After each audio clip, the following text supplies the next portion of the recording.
Oke, gini sekarang.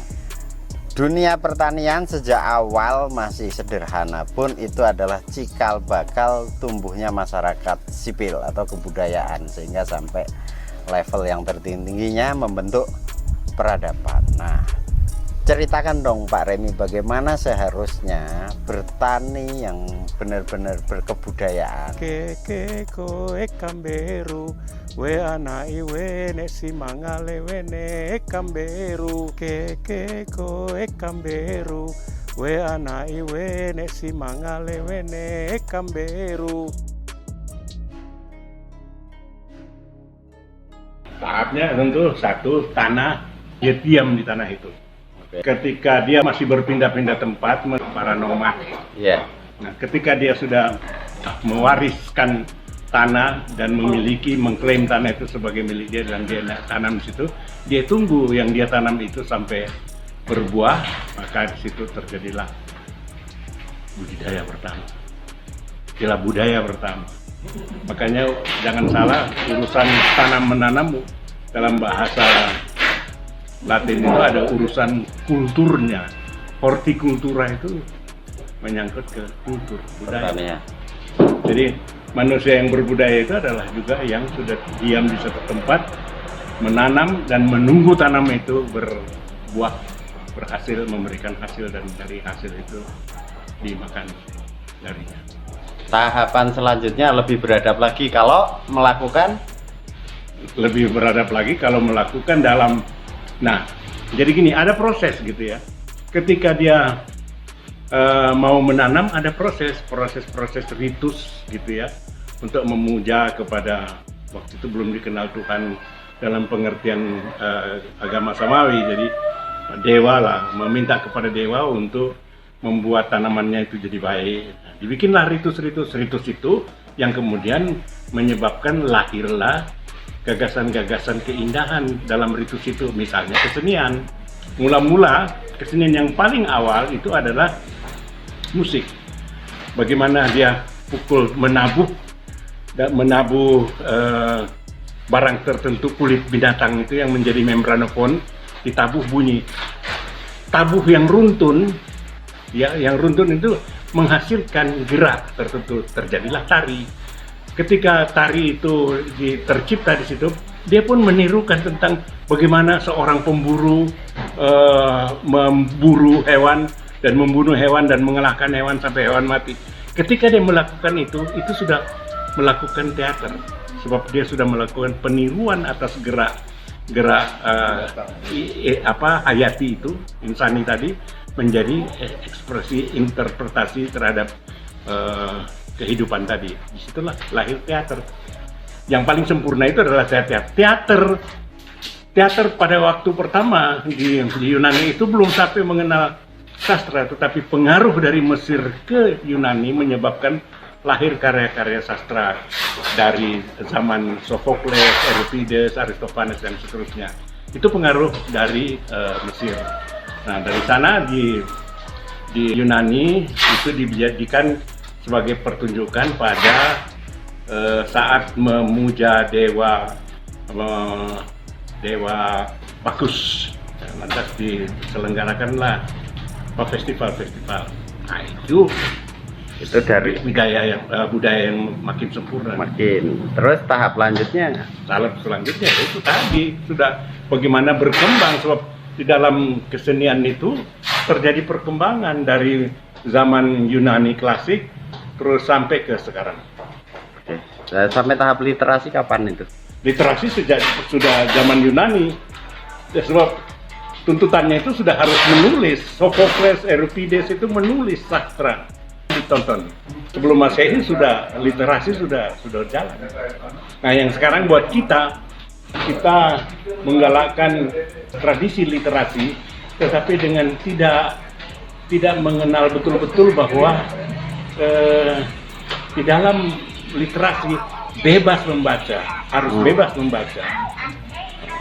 Yang kita di Indonesia baru bebas buta huruf, belum bebas membaca. Baru bisa kita bilang ada peradaban di Indonesia itu setelah agama Islam masuk. Sebab kata adab sendiri kita serap dari bahasa Arab, gitu ya. Nah, itu Tata cara makan, nah, dasar harafiahnya. tapi artinya Iya, ya. ketika kita Intelektualnya. ketika kita menerima itu sebagai pengertian budaya, maka Iya. itu berhubungan sangat dengan kemauan bersyukur kepada Tuhan yang Maha Esa gitu kan. Itu jadi orang beradab itu orang yang bersyukur. Oh iya, Pertama-tama, iya, iya, iya. yang tidak bersyukur itulah yang Kufur. kufur itu. Oke, oke. Om Boy masuk bersyukur atau kufur, Om? Dia kalau di drama kan jadi orang kafir terus, itu susah. Gurunya ini. Tunggu dulu, istilah kafir harus dibenerin dulu sebab Eh, saya Siraj, Kang Said. ya dia kan Said bilang, Akil. dia bilang yang benar lah menggunakan istilah, jangan sembarangan pakai istilah itu. Itu saya tulis terakhir di majalah Iya. Baginda Raja. Kalau di Kristen atau Katolik itu sebenarnya istilah kafir itu juga menyengat ya, nggak mengenakkan kan? Kata kafir yang diterima sebetulnya itu kata kafir itu kan lebih khusus dipakai di dalam Islam ya. Ya. Tetapi tahun 1733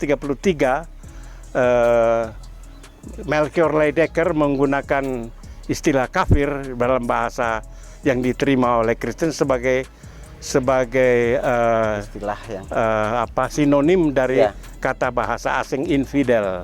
Tapi diterima bahwa kafir dalam pengertian itu adalah yang menyembah berhala saja gitu. Oh. Dipadankan dengan bahasa Inggris infidel.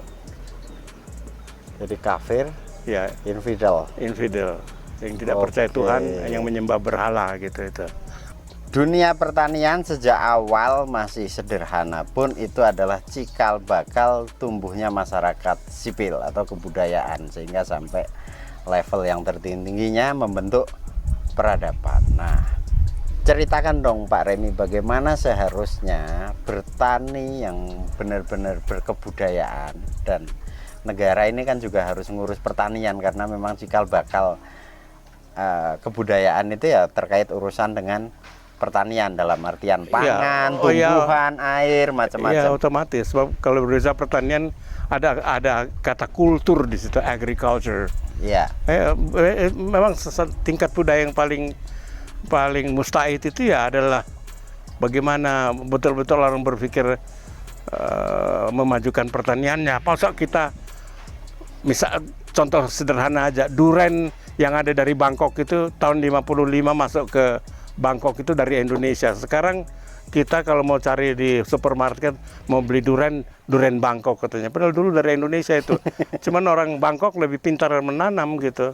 Betul-betul dipelajari cocok tanam yang benar. Kita enggak, kita main kayak serdadu kenil aja dulu. Serdadu kenil Gimana? pribumi itu melempar batang singkong nanti kan tumbuh sendiri katanya. Tidak betul-betul dibudidayakan gitu. Tapi lagunya Kus Plus itu gitu. Nah, iya. Takar kali jadi tanaman. Jangankan Kus Plus lah, yang sudah tingkat-tingkat cendekiawan yang dianggap cendekiawan yang berbicara itu dari sudut tatanan pemerintahan juga ngawur-ngawur gitu kok. Ya tanam asal tanam gitu. Asal kan. tanam aja gitu. Gimana? Jadi akibatnya kita sekarang makan kita nasi tapi Vietnam. nasinya impor dari negeri kecil yang di utara Vietnam. Indonesia, Vietnam. Enggak, musimnya cuman di sana satu malah sekali. Makanya itu Karena utara anu kan. ya Katulistiwa. karena kita tidak mempelajari itu dengan betul. Padahal di Indonesia ada IPB itu di Bogor. Apa Saya itu namanya? saya tinggal di luar IPB itu. IPB itu kepanjangannya apa, Pak? Institut Pertanian Bener. Nggak tahu deh. Nggak tahu. Institut Perbankan Bogor. Iya, soalnya lulusan dari situ kerjanya di bank. Ya gitulah. Soal praktek-praktek, Heeh. saya itu anak petani asli. Tenane. Tenane. Saya anak Bener. petani Di mana? di lereng Gunung Soputan, Minahasa Selatan itu. Keluarga saya itu petani. Heeh. Petani, betul-betul petani. Jadi ada kepercayaan rakyat di sana yang menyatakan bahwa untuk menjadi petani tangan harus dingin gitu. Dan ada mantra-mantra khusus tuh, nyanyian untuk supaya yang ditanam itu bisa tumbuh dengan subur gitu. Ada mantranya, ada nyanyiannya itu. Hafal nggak? Hafal sekali. Nah, coba bunyiin. Nah, misalnya gini, meminta kepada burung, ada namanya burung yang suka memakan tanaman itu, namanya kekeko. Itu ada nyanyiannya. Kekeko ekamberu, we anai we nesi mangale wene ekamberu. Jadi dia meminta kepada si burung kamberu supaya jangan memakan tanaman yang sedang ditanam ini gitu. Kalau sudah berbuah gitu, jangan sampai dimakan, sebab itu untuk makanan manusia gitu. Kenapa malah jadi sastrawan nggak jadi petani? Masih juga bertani sampai sekarang kok. Ini mulai bohongnya. Masih, silakan datang di rumah saya di Bogor, semua itu dikelilingi tanaman-tanaman yang ada urusannya dengan perut. Misalnya tanaman di Minahasa itu ada daun pohon yang namanya lelem. Itu sepanjang pagar itu saya tanami lelem, tanam gedi, itu semacam daun yang dipakai untuk sayur, untuk bubur tinutuan itu. Itu di pagar saya semuanya itu ditanami yang tanaman itu. Itu bagus karena sesungguhnya yang membedakan manusia dengan monyet adalah menanam. Iya. Ya, kalau betul. monyet kan bisa makan. Tapi banyak monyet ke supermarket, kan itu nggak mau nanam itu. Ya, tanaman yang saya sebut tadi itu untuk bahan utama dari tinutuan. Tinutuan itu bubur yang lebih dikenal bubur Manado yang sempat Pak Harto dulu. Pak Harto. Kalau bubur Manado aku suka. Ya itu tinutuan. Nah, harus ada daun gedi di situ. Saya punya pohon gedinya. Aku juga punya nanam. Iya. Pokoknya nggak mau kalah pokoknya. Aku punya. Yang Pak Remi punya. Iya. Ngomong-ngomong kelornya hidup nggak ditanam? Oh, hidup, sudah tinggi sekarang. Jadi berapa pohon dari itu? kecil lah. 2 toh? Nah, kasihan amat. Besok kita sumbang lagi. Iya. Karena itu ada jatah sumbangan untuk petani miskin dan budayawan terlantar. Wartawan terlantar, seniman terlantar, kita sumbang juga. Alhamdulillah. Nah, ini katanya generasi milenial tapi tadi disebut kolonial. Mentalnya kolonial. Nah, itu ke depan kan kita butuh aktor-aktor. Ini untuk menjawab problem lingkungan sampai juga membudidayakan kebudayaan dari pertanian. Membudidayakan kebudayaan itu penting. Ya, itu apa yang dia lakukan harusnya? Dia harus jadi pelaku, bukan jadi tukang omong aja. Pelaku, dia harus buktikan dulu. Bisa nggak nanam gitu. Kalau nanam aja mati, besok hari ini ditanam, besok mati gitu. Ya nggak usah banyak omong kalau yang kayak gitu. Oke. Jadi gerakan konkret. Ya, itu yang tadi saya bilang. Ada di Minahasa Selatan itu ada kepercayaan bahwa untuk menjadi petani tangan harus dingin istilahnya. Itu kesanepan itu. Apa kiasan gitu. Iya, kiasannya bahwa dia sanepan tangan harus dingin. Memiliki jiwa untuk mengurus. Kalau perlu harus bicara sama tanaman itu, jangan mati ya kamu. Itu ada begitu itu di sana.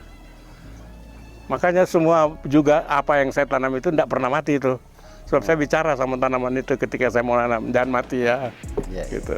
Di Cina, jadi ketika orang di Eropa pun, bangsa Barat itu pun Neanderthal, ya masih makan mentah-mentah buah-buah vegetable.